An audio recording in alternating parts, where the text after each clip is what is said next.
ugu yaraan 8 dukaan ay lahaayeen ganacsiga Soomaaliyeed ayaa cagta la mariyay duleedka magaalada Rustenburg ee gobolka North West ee dalka Koonfur Afrika halka 15 kale ay ka barakaceen tuuladaasi ka gadaal markii ay u baqeen naftooda iyo hantidooda dad careysan oo soo abaabulay oo raxan u socday ayaa weerar ku soo qaaday ganacsiyada Soomaalida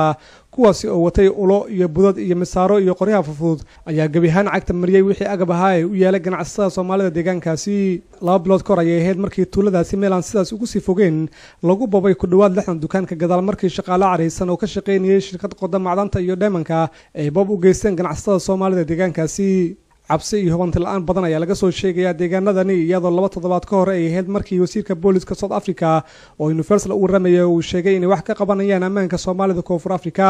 sidoo kale taliyaha booliska ee gobolka Western Cape ayaa nabarkiisa qaaska siiyay Soomaalida si ay ula soo xiriiraan markii ay dareemaan in lagu xadgudbayo xuquuqdooda